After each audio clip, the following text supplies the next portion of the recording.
Hello everyone, welcome to back my channel. এখন তো তালের সময় বাজারে প্রচুর পরিমাণ তাল পাওয়া যাচ্ছে। আর তালের একটা জনপ্রিয় পিঠার নাম হচ্ছে তালের বড়া কিংবা তালের ফুলুরি। খুব সহজে একদম পারফেক্টভাবে কিভাবে তৈরি করবেন তালের বড়া সেই টিপস সহ রেসিপিটি দেখাবো, সাথে থাকুন। চলুন রেসিপিতে যাওয়া যাক।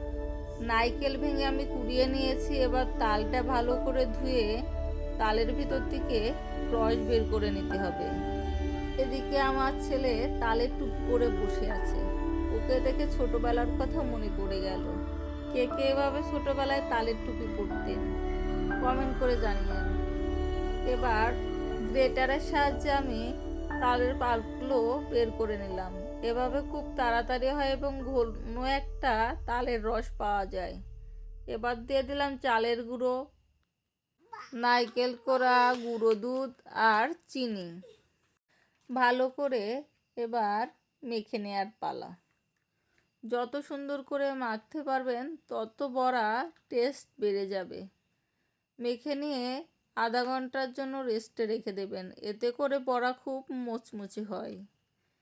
হালকা তেল গরম করে আস্তে আস্তে সবগুলো বড়া উল্টে পাল্টে ভেজে নিতে হবে। সুন্দর একটা কালার চলে আসলে উঠিয়ে ফেলবেন। বেশি কড়া করে ভাজতে যাবেন না, এতে করে বড়াগুলো তিতা হয়ে যায়। এই তো আমার সবগুলো বড়া ভেজে নেওয়া হয়ে গেছে। তালের বড়া পছন্দ করে না এমন লোক মনে হয় খুঁজেই পাওয়া যাবে না। এভাবে তালের বড়া বানালে উপর থেকে মুচমুচে আর ভিতর থেকে হবে নরম। এদিকে আমার ছেলে খেলাধুলায় ব্যস্ত। আমি তাকে হঠাৎ তালের বড়া দিতে সে ভীষণ খুশি হয়ে গেল, কারণ সে তালের বড়া খেতে ভীষণ পছন্দ করে। আর প্রতিটি বাচ্চাই মায়ের হাতের খাবার খেতে ভীষণ পছন্দ করে, তেমনি আমার ছেলেও ভীষণ পছন্দ করে।